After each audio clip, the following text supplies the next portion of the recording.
Ofisi ipo ya suti. Kumbuka tuna ofisi ya suti Makumbusho na tuna ofisi ya kuuza t-shirt za jumla Kariakoo.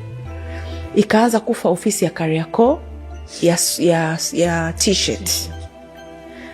Ikaja ikafa ofisi ya suti. Ofisi ya suti of course ndio iliniuma sana kwa sababu kumbuka tuliwekeza Vereani, tukaekeza nguo, tulichukua suti Uturuki, afu tukawa tunachukua material, tulienda Dubai nikiwa na mimba ya Paris.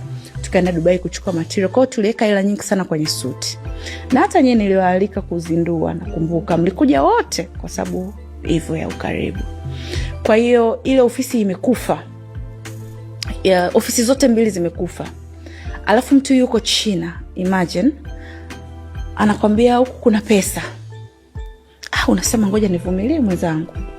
Na hivi nimeshaanza mambo yangu ya ujenzi na nini. Ngoja nivumilie, labda pesa itakuja. Kwa hiyo kakaa mwezi wa 5, wa 6, wa 7, wa 8, wa 9, wa 10, 11, 12 inakaribia kuja Christmas. Ndo anarudi, nakumbuka arudi kama sio tarehe 18. Yes, 18. Ni 20, sikumbuke vizuri lakini ratiba zote ninazo. Na ni diary yangu yani nimeandika kila kitu. Yaani machungu yangu yote nimeandika kwenye diary. Kwa hiyo mwezi wa 12 alivyorudi, yule baba kanirudia na mabegi 3 ya nguo.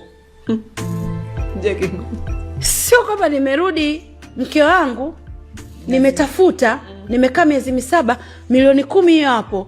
Nyumba ameikuta nyumba, yani sijui unanielewa mambo yako hivi.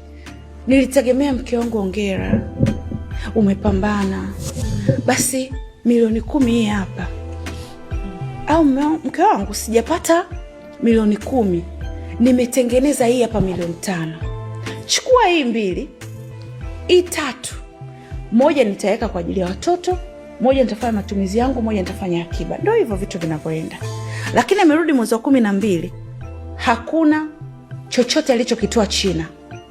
Kaudi na mabegi ya nguo. Kaudi na mabegi ya nguo. Anapenda kuvaa sana, mashallah sana. Na I'm happy for that kwa sababu hata mimi nilikuwa napenda, kabla sijajua nini maana ya maisha, nilikuwa napenda kuvaa.